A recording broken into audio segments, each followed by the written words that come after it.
Baik Bapak Ibu berarti Allah. Kemudian summa utitu bil buraq. Lalu ditatangkan kepadaku buraq. Hayawanun alladzi khalaqahu min nur. Ya, satu hewan yang Allah, seekor hewan yang Allah ciptakan dari cahaya. Ya, Allah ciptakan dari cahaya. Suratuhu tahtal hisan fawqal bigal. Ya, bentuknya di bawah kuda, di atas keledai. Ya, kemudian Rasulullah naik pada buraq tadi. Pergilah dari Masjidil Haram, ya, kemana? Dari Masjidil Haram tidak langsung ke Masjidil Aqsa, tidak Bapak Ibu, tapi tanazul dulu di Yasrib. Kenapa kita berhenti ya Rasulullah? Di mana ya Jibril? Di mana nazul ya Jibril? Kenapa kita turun Jibril? Mahadil makan. Tempat apa ini? Hada Yasrib ya Rasulullah. Inilah Yasrib. Dan Anda akan dihijrahkan ke sini.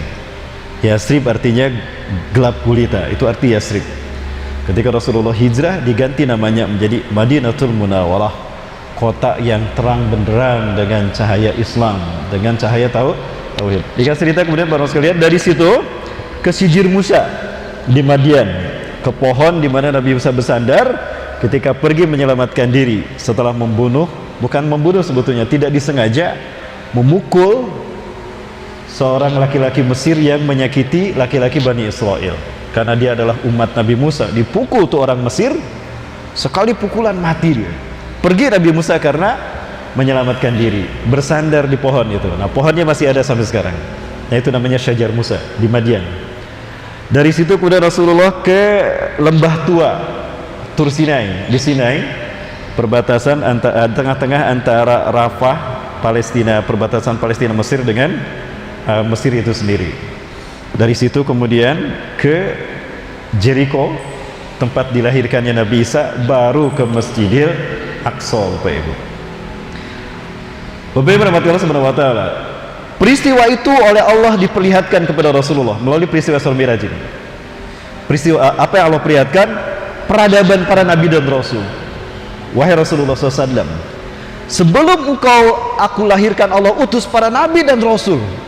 Dimulai dari Nabi Adam sampai Isa bin Maryam. Inilah tempat di mana mereka Allah utus, wahai Rasulullah. Inilah peradaban mereka. Di sini disebutkan oleh malaikat Jibril. Di sana Allah mengutus Nabi Daud, di sana Allah mengutus Nabi Zakaria, di sana Allah mengutus, disebutkan oleh malaikat Jibril. Pelajaran berharga pada Rasulullah SAW. Oh demikian ya. Nah itu perjalanan. Itu terjadi di malam hari. Peristiwa diperjalankan Rasulullah dari Masjidil Haram ke Masjidil Aqsa di malam hari, itu namanya Isra. Jadi kalau Bapak Ibu melakukan perjalanan di malam hari, Bapak Ibu melakukan Isra. Ya. Mi'raj itu naik ke langit. Alat yang digunakan Rasulullah yang dinaiki untuk naik ke langit, ke Sidratul Muntaha, itu namanya Mi'raj. Sampai Rasulullah di masjid ini, Masjidil Aqsa, Rasulullah turun, ya, menempuh perjalanan yang sangat jauh Bapak Ibu, dari Masjidil Haram ke Masjidil Aqsa. Berapa jaraknya? Nah, ini saya catat Bapak Ibu. Berdasarkan data Masjidil Haram ke Masjidil Aqsa jaraknya 1233 km. Berarti PP Rasulullah 2466 km. Perjalanan yang sangat jauh. Ya. Ketika sampai ke Masjidil Aqsa, Rasulullah SAW kemudian masuk ke masjid ini Bapak Ibu. Nah, ini Masjidil Aqsa. Al-Aqsa itu seluas ini, alun-alun. Areal seluas ini namanya Al-Aqsa. Di dalamnya ada beberapa masjid. Dulu berdiri dengan megah istana Nabi Daud dan Nabi Sulaiman.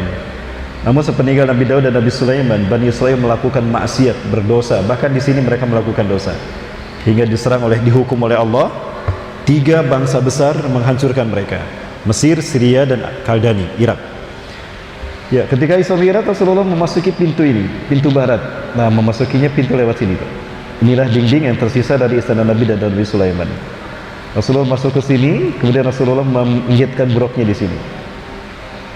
Ya, setelah itu Rasulullah SAW berjalan masuk ke Masjid Marwani di bawah lantai masjid ini. Ini ada beberapa masjid Bapak Ibu sekalian.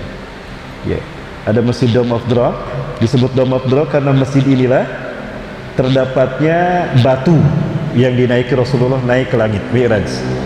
Disebut juga Qubatus Sohrah karena masjid ini berkubah kuning berwarna emas. Nah ini batu yang dinaiki Rasulullah Bapak Ibu. Hampir setengah dari masjid ini. Ya, setengah lebih dari masjid ini. Yang bagian depan Bapak Ibu sekalian. Nah, dan ini masjid kibli. Disebut masjid kibli karena di masjid inilah para sahabat sholat pertama kali menghadap ke Ka'bah setelah turun Al-Baqarah 144. Dari sini kalau kita jalan ke sebelah sini Bapak Ibu, di bawah lantai ini ada pintu masuk ke bawah masjid. Itu Masjid Marwani. Nah di masjid itulah Rasulullah mengimami 1.500 nabi dan rasul dari Bani Israel. Sholat 2 rakaat. Baru setelah itu menaiki batu tadi, menaiki batu ini, naik ke langit bersama malaikat Jibril. Ya. Setelah diperlihatkan peradaban para nabi dan rasul, bertemu dengan nabi-nabi Bani Israel, bersalaman, ya, ngobrol dengan mereka. Lalu Allah angkat Rasulullah ketika naik ke batu tadi, batu Mi'raj, naik ke langit bersama malaikat Jibril. Ketika Rasulullah naik ke langit, berarti memasuki ruang hampa udara, betul? Apakah Rasulullah pakai baju oksigen? Seperti astronot kalau naik ke langit pakai baju oksigen, betul? Tidak kan? Lalu bagaimana Rasulullah bisa naik dan bernapas, Bapak Ibu sekalian? Satu, malaikat Jibril mendekap Rasulullah, dalam arti dengan sayapnya. Ya, kibasan sayap malaikat Jibril menciptakan oksigen, ruang oksigen sehingga Rasulullah bisa bernapas. Ketika sampai di pintu langit pertama, malaikat Jibril mengetuk pintu langit pertama. Assalamualaikum, iftahil bab. Buka pintu langit ini. Malaikat penjaga pintu langit pertama berkata, Man hada? Ana Jibril. Wa man ma'aka ya Jibril? Siapa yang bersamamu wahai Jibril? Huwa Muhammadun sallallahu alaihi wasallam. Apa huwa qad buisa? Apakah dia sudah diutus? Ayo, qad buisa. Dia telah Allah utus. Dibukakanlah pintu langit yang pertama. Ya, marhaban bin Nabi Saleh. Selamat datang wahai Nabi yang soleh. Di langit pertama ini Rasulullah bertemu dengan Nabi Adam alaihissalam. Ya, kemudian naik lagi ke langit kedua. Di langit kedua bertemu dengan Nabi Isa dan Nabi Yahya. Di langit ketiga bertemu Nabi Yusuf. Di langit keempat bertemu Nabi Idris alaihissalam. Di langit kelima bertemu dengan Nabi Harun. Di langit keenam bertemu dengan Nabi Musa. Dan di langit ketujuh bertemu dengan Nabi Ibrahim alaihissalam. Semua Nabi mengatakan marhaban bin Nabi Saleh, ni'mal ibni anta. Selamat datang wahai Nabi yang soleh. Sebaik-baik manusia adalah engkau wahai Rasulullah SAW. Sampailah Rasulullah ke Sidratul Muntaha. Apa arti Sidratul Muntaha? Satu tempat dikatakan Sidra. Sidra itu terminal, Muntaha penghabisan. Berarti Sidratul Muntaha artinya terminal penghabisan. Pertanyaan saya, kenapa diberi nama Sidratul Muntaha, terminal penghabisan? Bapak Ibu dirahmati Allah, jika kita lihat dari penemuan NASA bahwa ternyata alam semesta yang kita hidup di dalamnya ini, alam dunia ini berbentuk trompet, Rasulullah menyatakan seperti tanduk yang terbuat dari cahaya, ujungnya runcing. Ujungnya inilah barangkali yang disebut dengan Sidratul Muntaha. Jika benar demikian, berarti Rasulullah SAW Mi'rajnya itu ke ujung alam semesta, Sidratul Muntaha. Di Sidratul Muntaha inilah malaikat Jibril diam. Rasulullah dipersilahkan maju menghadap Allah seorang diri. Siti Aisyah bertanya kepada Rasulullah, hal ra'aita rabbana ya Rasulullah? Apakah anda melihat Allah Tuhan kita? La, lakinnani ra'aitu nuran safiyatan nur. Tapi aku melihat cahaya yang sangat indah, cahaya yang menyejukkan hatiku, cahaya yang membuat nyaman penglihatanku. Disitulah Allah mewajibkan sholat 5 waktu. Satu-satunya ibadah wajib yang Allah perintahkan pada Rasulullah tanpa perantaraan malaikat Jibril, sholat. Nah, jadi kewajiban sholat ini perintahnya terjadi, diberikan oleh Allah pada Rasulullah di peristiwa Isra dan Mi'raj. Ada banyak hikmah Bapak Ibu. Kenapa untuk naik dari dunia, dari bumi ke Sidratul Muntaha harus dari Masjidil Aqsa? Kan dari Masjidil Haram langsung ke langit bisa Bapak Ibu ya, betul? Atau dari Madinah misalnya. Atau mungkin dari Masjid As-Sajadah, bisa saja dari Pekanbaru naik ke langit. Kenapa harus dari Masjidil Aqsa? Nah, ini hikmahnya. Kemudian kenapa sholat diwajibkannya dalam peristiwa ini? Ada banyak hikmahnya. Baik, kalau waktu kita panjang kita bahas Bapak Ibu. Lanjut Bapak Ibu? Lanjut ya. Allah menunjukkan kepada Rasulullah dari Masjidil Aqsa ke Sidratul Muntaha, kekayaan Allah, kekuasaan Allah, kerajaan Allah. Inilah alam semesta, kerajaan aku. Inilah kerajaan Allah Subhanahu wa taala. Inilah langit demi langit, lapis demi lapis langit yang luar biasa luasnya. Di situ Rasulullah merasakan kebesaran Allah Azza wa Jalla. Ternyata kecil Rasulullah SAW.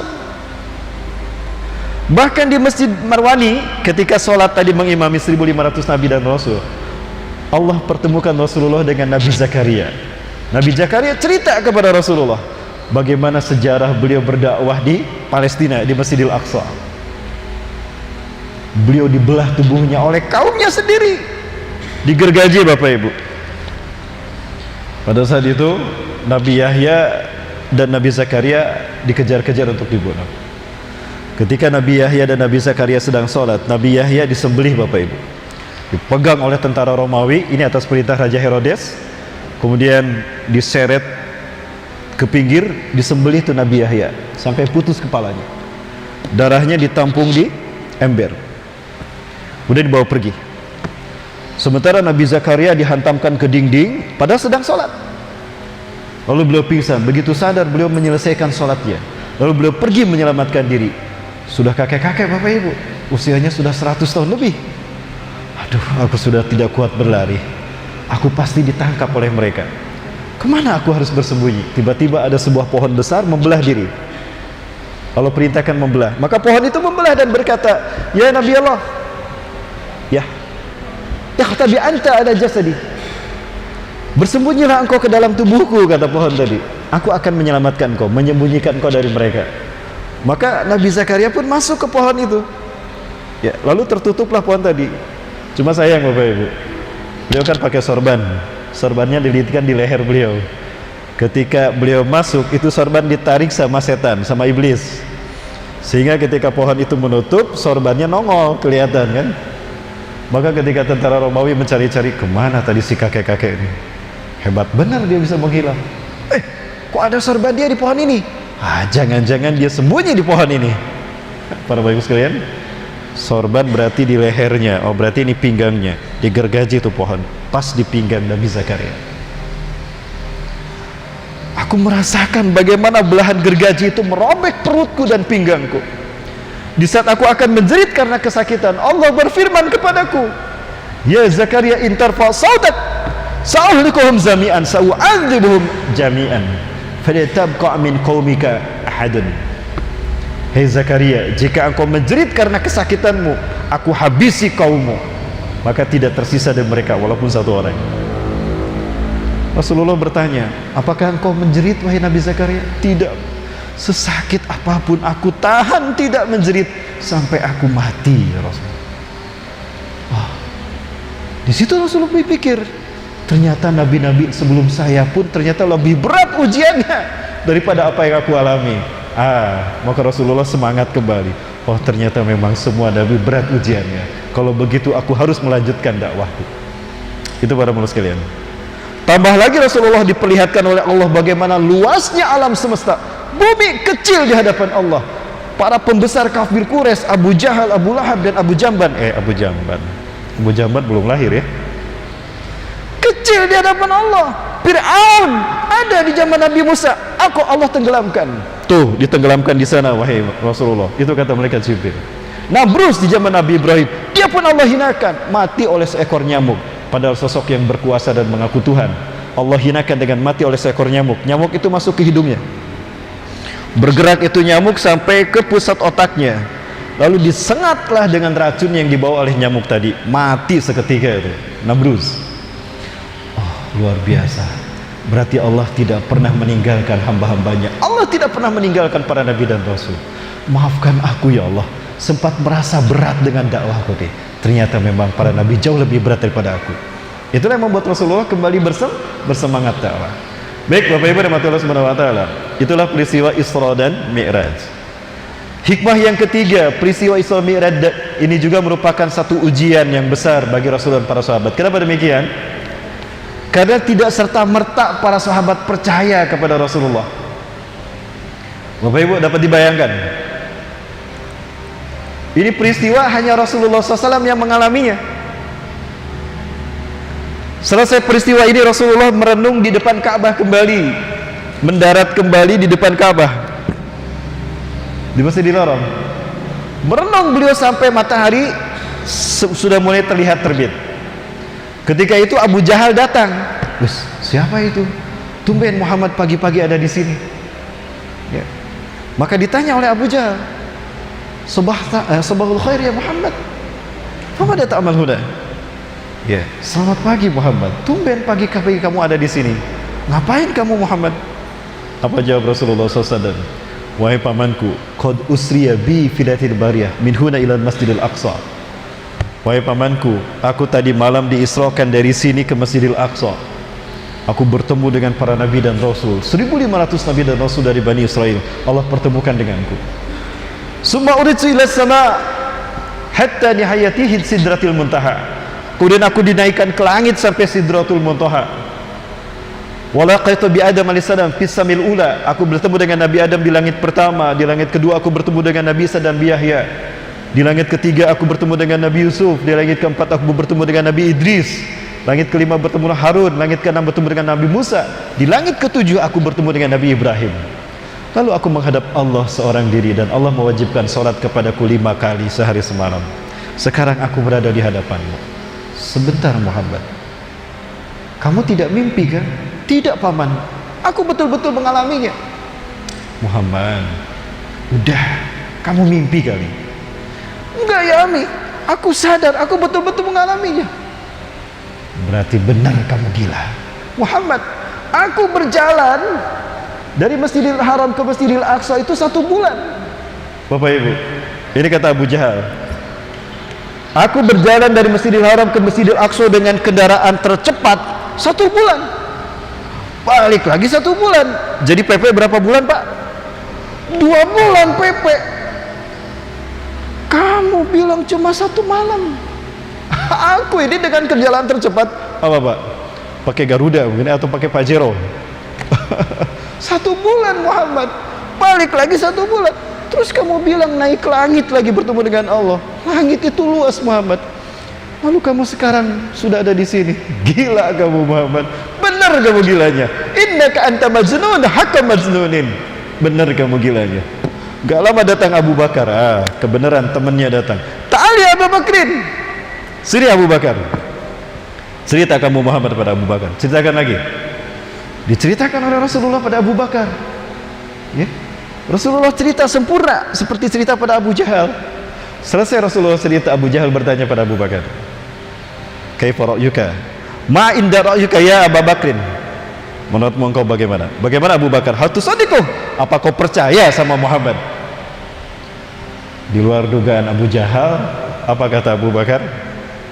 Ya Abu Jahlin, walau tahaddas asyadu min hadza, walaupun peristiwanya lebih dahsyat daripada ini, wajah min indi Muhammadin SAW, dan datang dari sisi Muhammad, la usaddiqu, aku percaya Abu Jahal. So, kamu mau apa? Pergilah Abu Jahal dengan Bapak megang kepalanya. Ya, sama gilanya ini. Pergilah Abu Bakar. Apa yang terjadi Bapak Ibu? Kemudian turunlah malaikat Jibril memberikan gelar kepada Abu Bakar As-Siddiq, yang membenarkan, sehingga kita mengenal Abu Bakar dengan julukan Abu Bakar As-Siddiq. Sebentar Bapak Ibu, ini hikmah yang luar biasa, hikmah keimanan. Pertanyaan saya, apakah peristiwa Isra Mi'raj ini masuk di akal? Tidak masuk di akal Pak. Apa yang menyebabkan kita tidak mengakan, tidak masuk di akal? Kok bisa cepat itu? Bapak Ibu rahmati Allah, sebentar.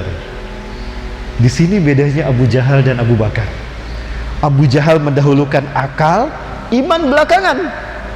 Apa yang tidak masuk di akal dia tidak diimani. Tapi Abu Bakar iman duluan, akal belakangan. Karena Abu Bakar meyakini Apapun peristiwa yang Allah berikan pada Rasulullah itu masuk di akal. Apa yang harus kita imani masuk di akal. Jika kita belum paham, mungkin akal kita yang belum sampai. Tapi menurut saya masuk di akal, Pak. Sebentar, Pak. Rasulullah SAW dari Masjidil Haram ke Masjidil Aqsa pakai apa? Pakai Pajero, pakai Fortuner, atau pakai apa, Pak? Pakai buruk kan? Buruk. Buruk ini Allah ciptakan dari cahaya. Berapa kecepatan cahaya? Kecepatan cahaya 300.000 meter per detik. 1 detik, Pak. 300.000 kilometer. 300 juta meter per detik. 300 juta meter per detik, Pak. Tidak butuh 1 detik untuk cahaya mengelilingi dunia. Apalagi cuma dari Masjidil Haram ke Masjidil Aqsa, Pak. Cepat sekali. Karena menggunakan buruk. Kemudian Rasulullah naik ke langit, melewati 7 lapis langit. Apakah Rasul naik sendirian? Tidak. Rasulullah naik bersama malaikat Jibril. Malaikat Jibril ini kalau turun dari Allah mendapatkan wahyu, turun ke Rasulullah berapa lama, Bapak Ibu? Apakah lama, sekian tahun, sekian bulan? Kan tidak, langsung saat itu juga. Jadi gimana, Bapak Ibu? Masuk di akal tidak? Masuk di akal. Luar biasa cerdasnya Abu Bakar. Beliau belum belajar tentang partikel cahaya, tapi beliau sudah paham cepatnya itu. Oh, buruk dari cahaya, naik bersama Jibril. Oh, wajar, masuk di akal. Sebentar, Bapak Ibu. Jadi gimana, masuk di akal tidak? Masuk di akal, Bapak Ibu. Apalagi Allah menjelaskan. Coba Bapak Ibu, ini ayat yang membenarkan peristiwa itu terjadi. Bapak Ibu lihat, ayat ini diawali dengan kalimat subhanalladzi. Allah pertaruhkan kesuciannya. Maha suci Allah yang telah memperjalankan hambanya dari Masjidil Haram ke Masjidil Aqsa. Allah pertaruhkan kesuciannya untuk membuktikan ini benar terjadi, bukan mimpi. Kenapa Allah turunkan ini? Karena begitu Rasulullah cerita kepada para sahabat, tidak sedikit yang mereka murtad dari Islam, balik menjelek-jelekan Rasulullah, balik mendustakan Rasulullah. Baik Bapak Ibu rahmati Allah, ringkas cerita karena waktu kita tidak banyak Bapak Ibu. Namun apa yang terjadi hari ini Bapak Ibu sekalian? Palestina hari ini berduka Bapak Ibu. Masjid kita yang pertama, kiblat kita yang pertama ini sekarang dikuasai oleh Zionis Yahudi. Zionis Yahudi ingin menguasai Masjidil Aqsa. Kenapa demikian? Karena mereka ingin membangun istana pas di reruntuhan Masjidil Aqsa. Mereka sedang berusaha untuk menghancurkan kiblat kita yang pertama. Ya. Karena Tuhan yang mereka tunggu-tunggu, Mesias. Mesias bagi Yahudi adalah Yesus bagi orang Kristen, dan bagi kita Dajjal. Ini keluar apa ke dalam, Pak? Keluar? Ke dalam? Ke dalam, Pak ya? Dalam. Mesias bagi Yahudi, Yesus Kristus bagi Kristen, Dajjal bagi kita, Pak. Tadi subuh saya bahas tentang sejarah Dajjal di masjid, saya lupa lagi. Ya, di masjid apa Bang? Ar-Rahmat, di masjid Ar-Rahmat, sama dengan saya namanya. Bapak yang rahmati Allah, apa yang terjadi? Zionis Yahudi yakin Dajjal akan segera datang, Mesias akan segera datang. Maka harus dibangun istana bagi Dajjal.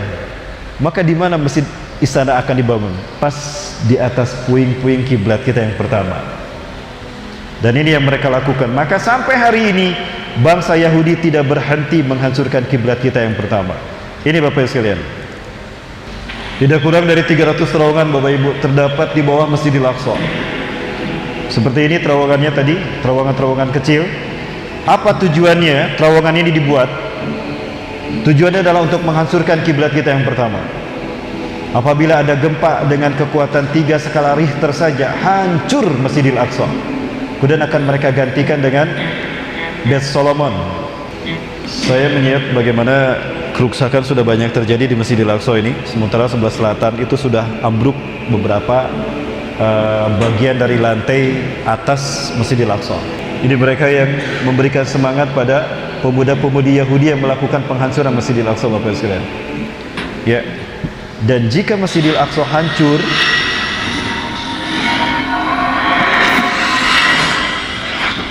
Jika Masjidil Aqsa hancur, maka akan segera mereka dirikan istana Dajjal.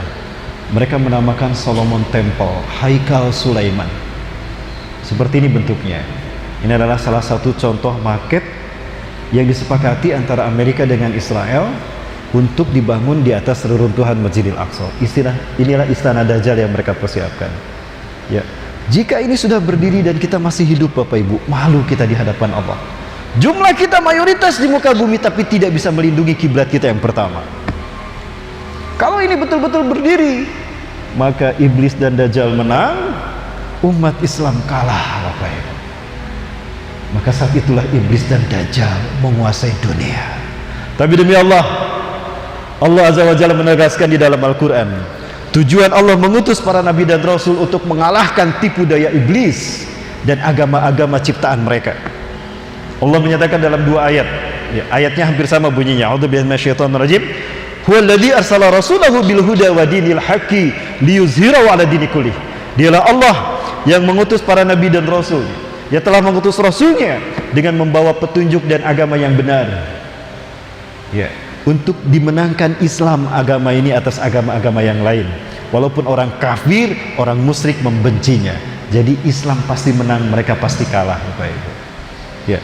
Bapak Ibu rahmati Allah, ini yang pertama, mereka menghancurkan Masjidil Aqsa. Tapi bagaimana Masjidil Aqsa akan mereka hancurkan sementara status Yerusalem belum sah milik Israel? Maka apa cara Israel? Israel melakukan hubungan diplomasi dengan negara-negara Arab. Dubai sudah mengakui keberadaan Israel, Bahrain, Abu Dhabi, bahkan terakhir Maroko sudah mulai mengakui eksistensi Israel.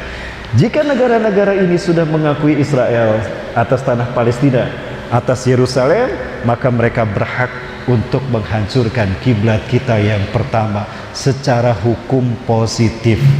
Maka PBB akan mengizinkan Israel menghancurkan kiblat kita yang pertama dan akan menggantinya dengan istana Dajjal.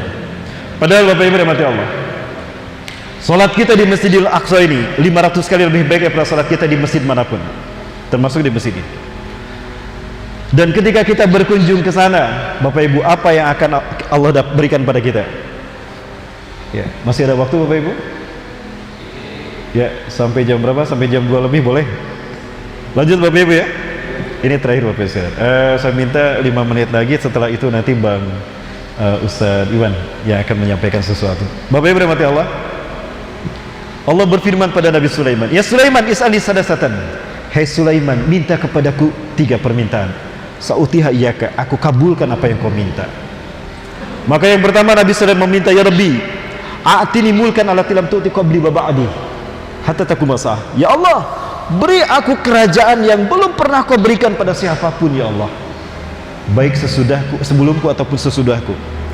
Maka Allah berikan kerajaan besar bagi Nabi Sulaiman, di mana Allah tundukkan bukan hanya manusia, jin pun Allah perintahkan taat sama Nabi Sulaiman. Bahkan air dan air, angin Allah perintahkan kepada Nabi Sulaiman, oleh Allah perintahkan pada air dan angin untuk tunduk pada Nabi Sulaiman. Jadi Nabi Sulaiman tinggal duduk aja di atas karpetnya, terbang tuh Pak. Angin diperintahkan membawa pergi kemana Nabi Sulaiman menginginkannya. Bahkan Nabi Sulaiman bisa berjalan di atas air, sehingga orang-orang ahli kitab menuduhnya Nabi Sulaiman tukang sihir. Tidak, ada dalam surat Al-Baqarah. Allah turunkan ayat, "Wa ma kafara Sulaiman walakinna syayatina kafaru." Bapak Ibu rahmati Allah. Yang kedua, Nabi Sulaiman berkata, "Ya Rabbi, ij'alni malikan adilan kama tarda." Ya Allah, jadikan aku sebagai raja yang adil sebagaimana keridhoanmu. Maka jadilah Nabi Sulaiman raja yang paling adil di muka bumi. Keadilannya dirasakan oleh semua rakyatnya, bahkan semut pun merasakan keadilan Nabi Sulaiman. Betul? Yang ketiga, "Ya Rabbi, la tada'ala ahadin alladhi yazur masjidi hada." Ya Allah, jangan kau biarkan siapapun yang berkunjung sesudah aku wafat nanti berkunjung ke masjidku ini, lalu di dalamnya salat 2 rakaat dan dia bertobat kepada Engkau ya Allah, illa an tahuta anhu khotoyah qabla ayahurja min hadal masjid. Jika siapapun ya Allah berkunjung ke masjidku ini, lalu mereka sholat di dalamnya walaupun hanya 2 rakaat, melainkan kau hapuskan semua dosa-dosanya sebelum dia keluar dari masjidku ini. Artinya Bapak Ibu, orang yang salat di masjid ini sampai hari kiamat, menjelang kiamat terjadi, lalu bertobat kepada Allah, walaupun salatnya hanya 2 rakaat, Allah hapuskan dosa-dosanya sebelum keluar dari masjid ini. Itu Bapak Ibu, keutamaan dari Masjidil Aqsa. Tapi tadi kita saksikan, masjid ini akan mereka hancurkan, ya, kemudian akan mereka ganti dengan Haikal Sulaiman, istana Dajjal. Tapi demi Allah, Allah siapkan 3 pasukan besar untuk menghukum mereka. Ini tidak akan pernah terjadi. Bapak Ibu Allah, bukan hanya kiblat kita yang pertama yang mereka hancurkan, tapi umat Islam Palestina pun mereka bantai. Sejak 1948 sampai hari ini, mereka tidak henti-hentinya membantai saudara-saudara kita di Palestina. Ini yang mereka lakukan Bapak Ibu kepada saudara-saudara kita di Palestina. Bapak Ibu rahmatullah subhanahu wa ta'ala. Ya, sebetulnya bisa saja orang-orang Palestina mengungsi dari Palestina dan membiarkannya Israel mencaploknya. Mereka tidak akan mati dibantai, mereka tidak akan mati disiksa. Lalu kenapa mereka bertahan? Bapak sekalian, mereka mengatakan pada kita, jika kami keluar dari Palestina, maka Israel akan kembali menguasai Palestina. Dan jika Israel menguasai Palestina, maka di saat itu iblis dan Dajjal akan mengalahkan reputasi para nabi dan rasul. Maka demi Allah, betapapun kami disiksa dan dibantai oleh mereka, kami rela, kami ridho, asalkan Allah menerima darah-darah kami sebagai pengorbanan kami untuk menegakkan kalimat Allah. Kami bertahan sampai hari ini betapapun kami dibantai dan dibombardir, karena kami yakin kemenangan akan datang, bahwa kami suatu hari nanti akan merdeka. Sebelum hari kiamat, Allah akan memenangkan agama ini, dan titik tolak kemenangan itu adalah dari bumi di mana kami tinggal, dilahirkan dan dibesarkan, Palestina. Dan kami yakin Allah akan memilih satu bangsa yang akan membebaskan kami, dan bangsa ini adalah bangsa yang besar di mana Allah berikan kekuatan. Mereka lah yang akan membebaskan kami. Pertanyaannya Bapak Ibu, bangsa manakah yang mereka sebutkan, yang mereka maksudkan akan memerdekakan Palestina dari penjajahan Zionis Yahudi dan akan mengembalikan Al-Quds ke tangan mereka? Bapak Ibu rahmati Allah, ada satu hadis yang membuat saya bangga menjadi Muslim Indonesia. Ini sering saya sampaikan, apalagi dalam safari dakwah ini. Hadis ini, hadis di dalam Sahih Muslim, secara Syekh An-Nawawi, Rasulullah SAW menyampaikan, ya, dari Thauban, haditsahu, ya, cerita, annahu sami'a Rasulullah SAW yaqul, dia mendengar Rasulullah SAW bersabda, inna rabbi zawaliyal arda, sesungguhnya Allah Tuhanku melipatkan bumi ini untukku. Bumi yang bulat dibikin datar, seret, hatta ra'aitu masyariqaha wa maghribaha, sehingga aku melihat kekayaannya terbentang dari timur hingga ke barat dunia. Wa'atani al-kanzain, dan Allah berikan 2 pusaka kepadaku. Saya garis bawahi, wa'atani al-kanzaini, dan Allah memberikan 2 pusaka kepadaku, al-ahmar wal abyada, pusaka merah dan pusaka putih. Rasulullah menyebutkan pusaka merah dan pusaka putih. Apakah ini maksudnya Indonesia? Tunggu dulu Bapak Ibu, hadis ini tidak menyebutkan Indonesia.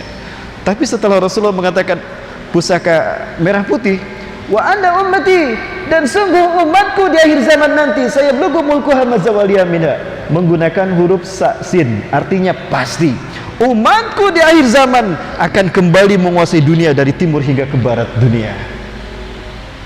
Bapak Ibu rahmati Allah, Rasulullah SAW mengatakan umatku akan menguasai dunia dari timur hingga ke baratnya, setelah menyebutkan merah dan putih.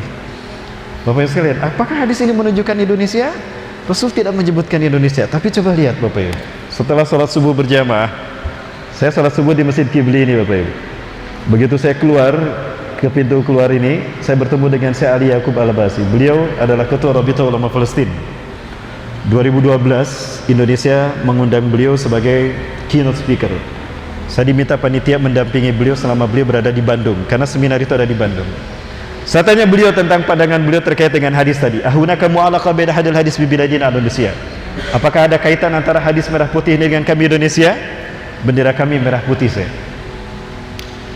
Beliau mengatakan hal yang sama dengan Dr. Yusuf Abu Sunainah. Beliau pun saya tanya, jawabannya tidak jauh berbeda dengan Dr. Abu Bakar Al-Awabidah. Beliau mengimami sholat tarawih di Jogokarian 2016 di Jogokarian, Yogyakarta. Mereka semua menjawab dengan sesuatu yang membuat kita bangga. Apa itu Bapak Ibu sekalian? Ala kulli biladin alladina yaqbaluna al-islam madinahum. Antum ya Indonesia, lam yahtarakumullah li zali hadaddin. dari semua negara yang menerima Islam sebagai agamanya. Kalian Indonesia, kalian Nusantara yang belum Allah pilih memimpin kebangkitan Islam. Arab sudah Allah pilih memimpin kebangkitan Islam, dimulai oleh Rasulullah sampai kepada dinasti Umayyah.